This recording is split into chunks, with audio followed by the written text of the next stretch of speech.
And welcome to The Verdict. I'm Kent Myers, here as always on this Sunday, Monday, Tuesday, or Wednesday, depending upon when you're watching. I bring you greetings today from Mick Cornett, my co-host and partner on the show. He is unavailable today and will be gone for the next couple of weeks, but he said to be sure and give you his regards, and I'm doing that right now. Today is a special show for us. We've been wanting to do this for a while. It's to honor a person that we have known in this community, particularly Oklahoma City and Oklahoma County, that has rendered service to the residents of Oklahoma County and Oklahoma City for over 2 decades. We've titled this show, A Life of Service. Willa Johnson is our guest today when we come back after the break, and we're going to talk to Willa about her 14 years as an Oklahoma City councilwoman and 7+ years as an Oklahoma County Commissioner for District 1. Rendered community service time and time again, and we know that you're going to find the explanation of what she's done very interesting. So stay tuned, don't go anywhere. We're going to take a brief commercial break, and when we come back, we will introduce you to Willa Johnson. You're watching The Verdict.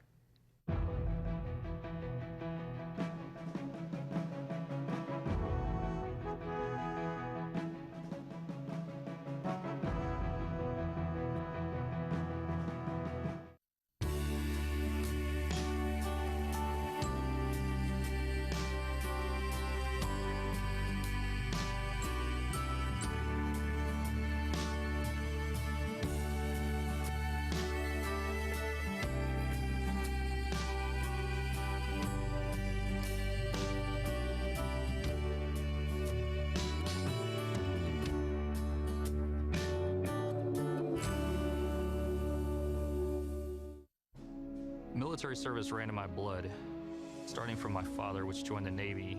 On the Chickasaw side, my uncle, which served in the United States Army. I'm Benjamin Espinosa, Chief Petty Officer, United States Navy, and I'm Chickasaw. I went to the Secretary of Defense's staff at the Pentagon in Washington, D.C., which ultimately led to becoming a combat support technician for Naval Special Warfare, specifically SEAL Team 10. I think to be proud and to love your tribe, to love being Chickasaw, you also have to love being American. You also have to love everything that America stands for. Equality, perseverance, professionalism, and power. I want my family to know that their father is a good person, but also feels that he has an obligation to the country and to love this nation. Anything worth having is worth dying for.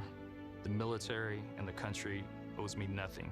I owe it everything. See more stories about the Chickasaw people at profilesofanation.com.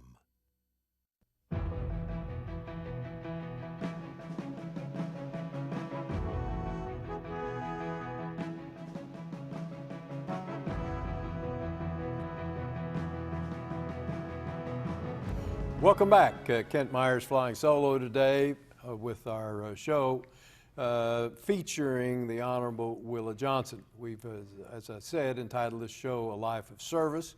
I want to tell you a little bit about Willa, and you'll understand why we've titled the show as we have. She is currently the County Commissioner from District 1 in Oklahoma County. She, prior to that time, had 14 years on the Oklahoma City Council from Ward 7. She is the first African-American woman elected to the Oklahoma City Council. As I said, she served 14 years there. Thereafter, she was elected as a county commissioner from District 1 in Oklahoma County and has served in excess of 7 years in that capacity. She founded or was involved in the founding of the First Tee program, which we're going to talk about a little bit today. Also, she received an honorary doctorate degree from Oklahoma City University. Perhaps one of her biggest honors, however, was being included in a group of African-American women whose portraits were hung at the History Center here in Oklahoma City. She's been honored by that. She has just rendered service year after year after year, diligently and effectively. And Willa, we're just thrilled to have you join us today. Sorry Mick couldn't be here. I'm sorry he couldn't be here too, but I'm happy I am here and you're here. Well, me too. And he sends his greetings, by the way, I because you know. two served together on the council. Yeah, we did. We accomplished a lot on the council. Well, you certainly did. Yeah. Talk about those years on the city council. You were the first African American woman elected to the council.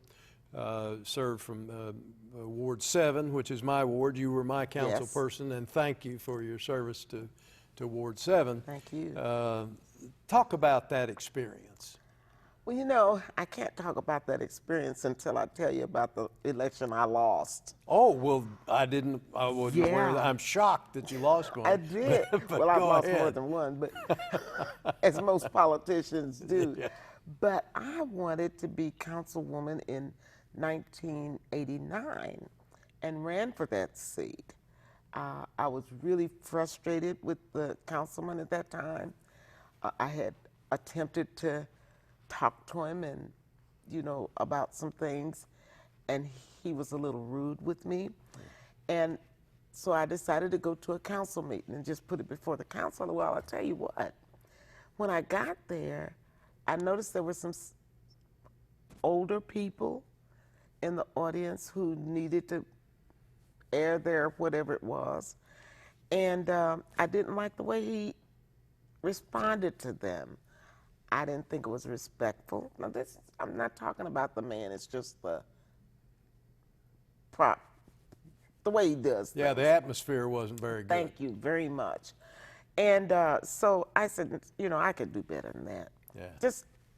I didn't know beans about that. So I decided I'd run for office. And my son, who is now deceased, and a girlfriend of mine, we decided we were going to run for city council and have us a kitchen cabinet. There were just going to be 3 people. Well, little did I know that it meant doing a lot more than that. Yeah.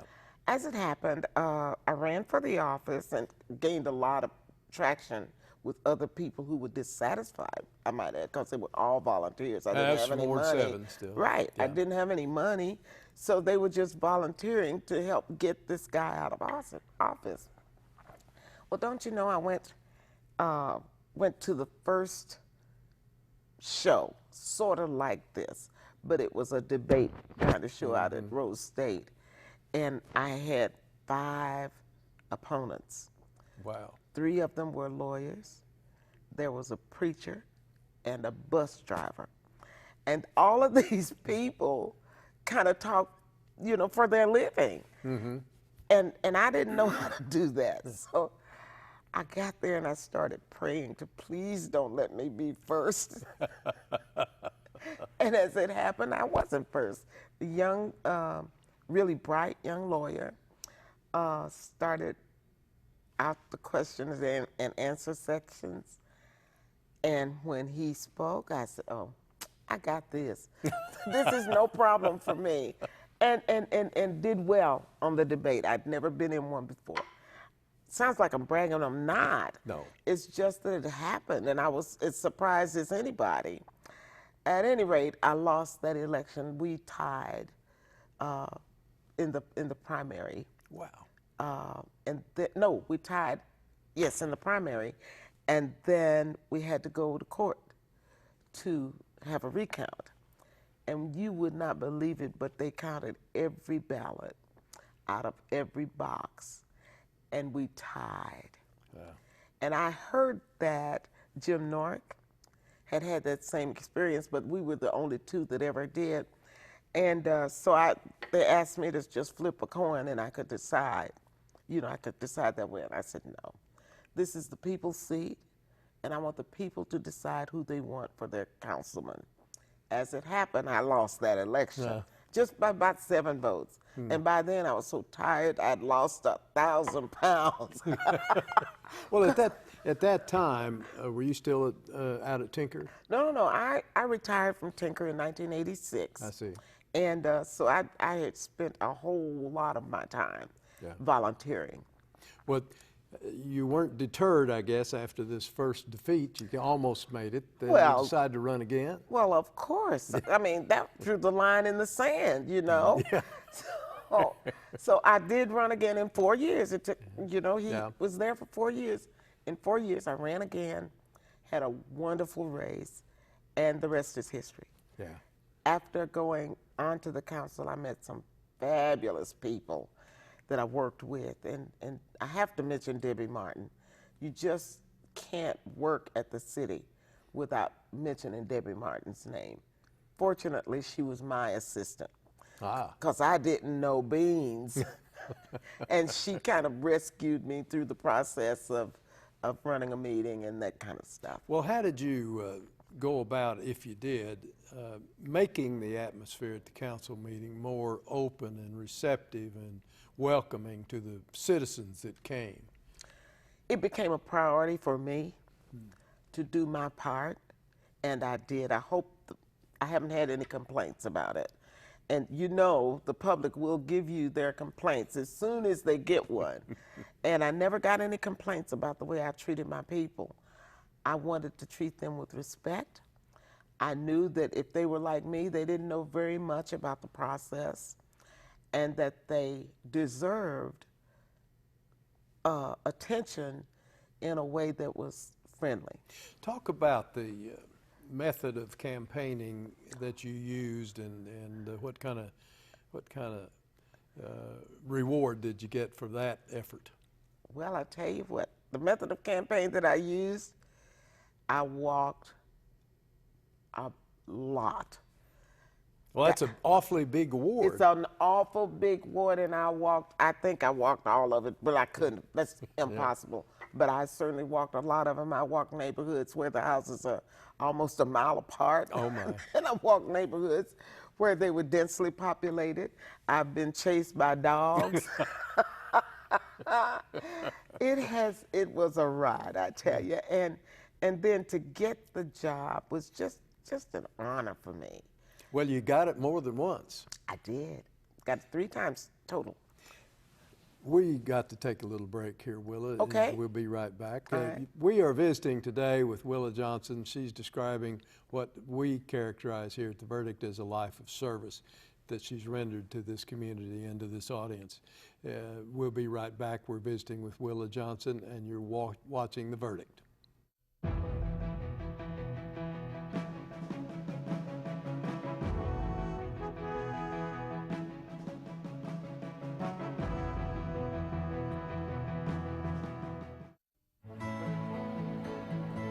The good life comes naturally to Tulsa, where nature's beauty is matched with an eye for aesthetics.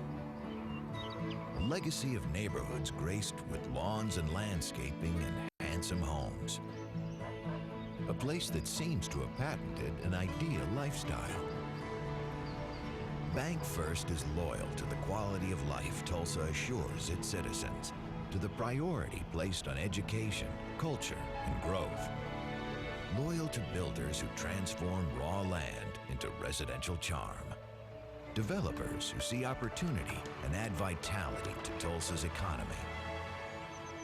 Bank First serves both enterprise and private lives that need a loyal partner. It's how we help nurture this city's very good life. Bank First. Loyal to Oklahoma. Loyal to you.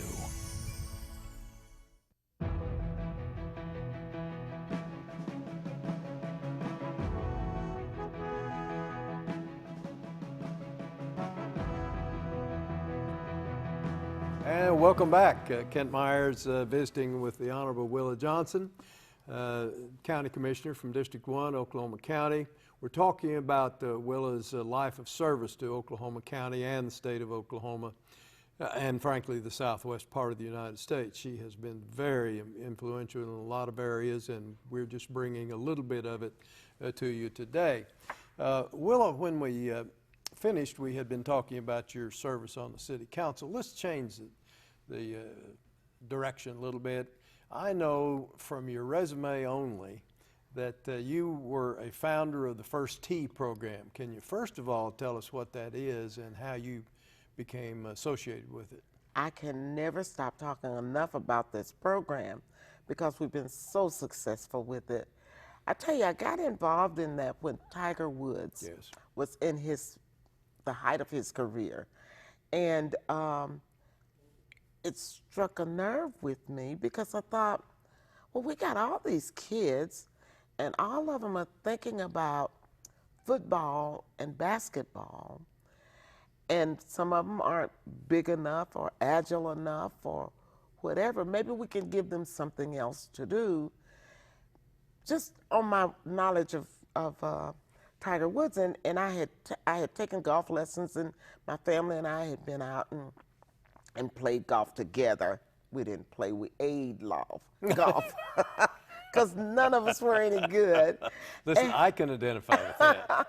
So anyway, we got Tiger to come. Really? Tiger was in Oklahoma City, and he was awesome. We got him out to the old Jimmy Stewart Golf Yes. Club, golf course. Got him out there. Debbie Martin's help again. Yeah. It wouldn't have ever happened were it not for Debbie, because we had so many obstacles in the way. But we got him to come here, and those inner city kids who are generally very busy and, you know, it's hard to get them to hold still. When Tiger was there with them, they were in awe. They were quiet as mice, and they weren't fidgety. They just adored this man because he was a trickster with his golf course and golf clubs and that bit. So anyway, we got him there, and then I said, we're going to have a first tee program because What's the purpose of it? the purpose of the program is to give kids 9 core values. Don't ask me those. I always mix them up. But they have to do with character, responsibility, honesty, those kinds of character traits. And Kind of like the rules of golf. yes, absolutely. And so we thought if we could inject some of that into these kids' daily experiences, then maybe we could get some more Tiger Woods, or we could at least give kids who didn't have an opportunity to participate in sports an opportunity. And so we got involved. We got the program started.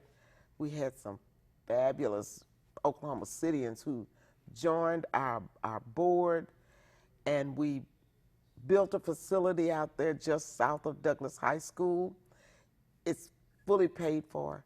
We give scholarships for the children. We just want to help them. So it's continuing. It is still it is still in place. We've touched about 3,000 children. Wow.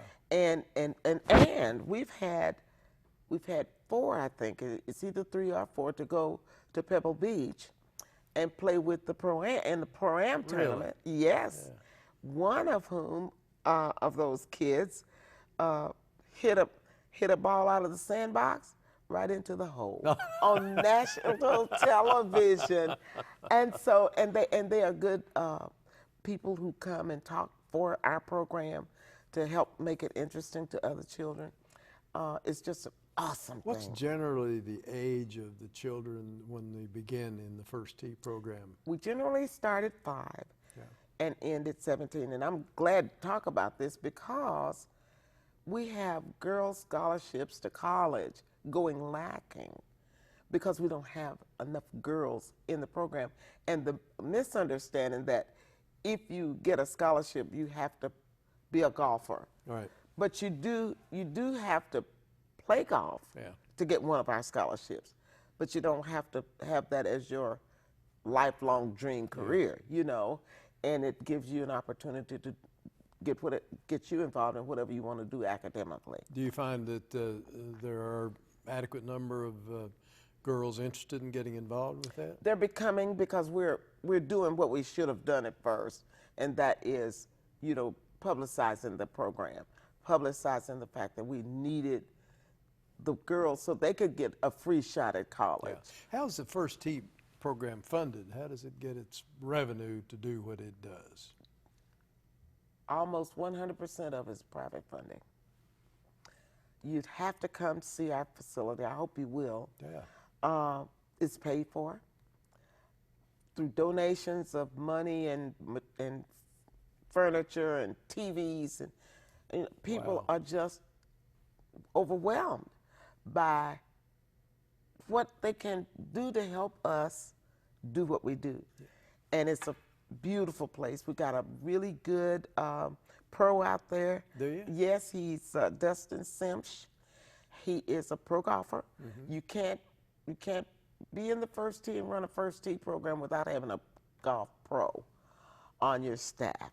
And Dustin has done that, and he's really good. Has he been there the whole time? No, Lord, no. He's just the savior of the program. You know, what I learned this at Tinker, because I was in the recreation department, and I learned that many times when you hire people in those kinds of positions, you know, sports and recreation and that bit, they tend to think that they're hired there to participate.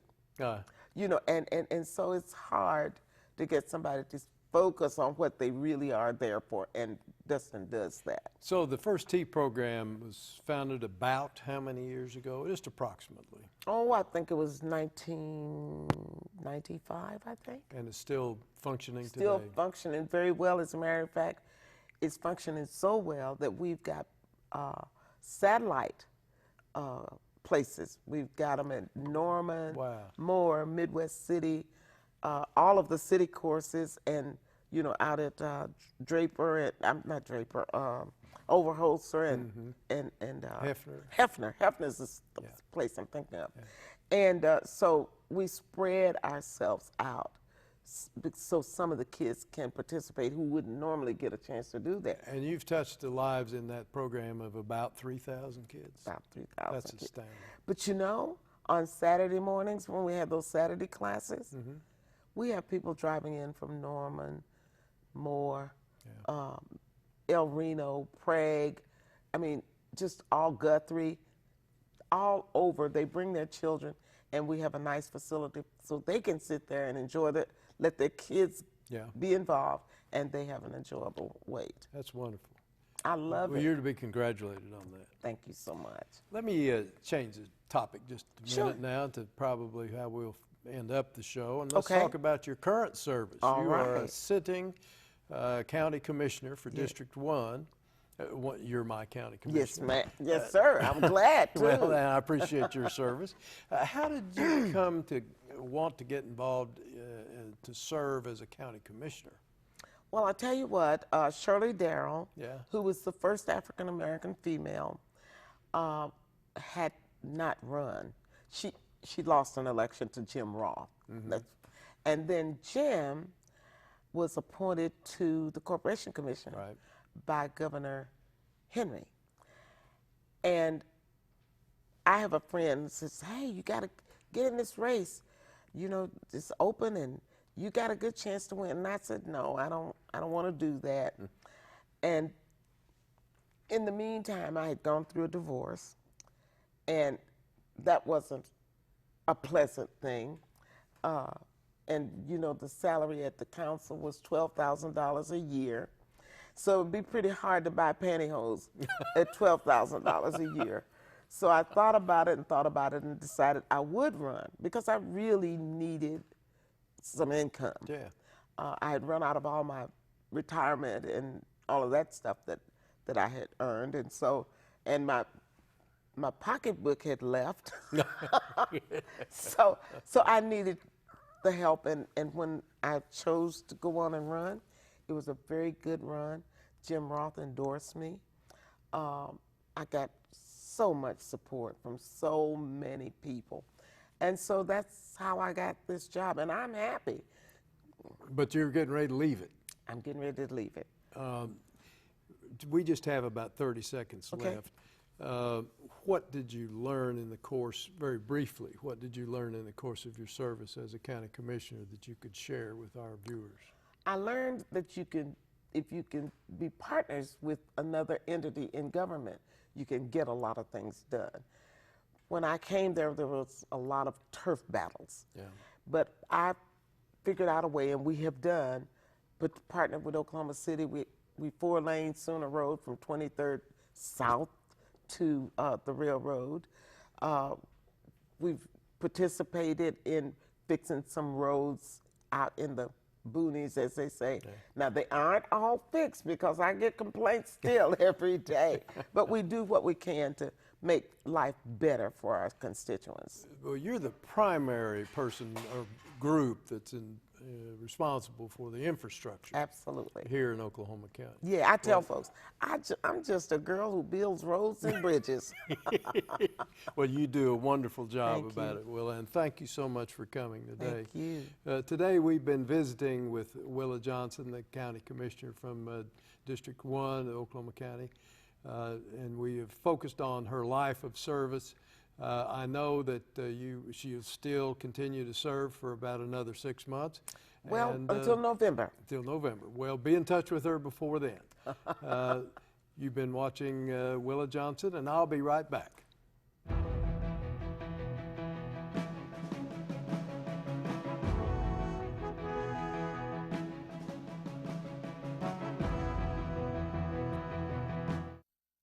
There are now 11 million of us who live here and work here. I was 15 when I came here 6 years ago. I raised my family here. I drive my truck to my job every day. The only difference between now and 6 years ago, I do it legally. I wanted to. Because this is my home.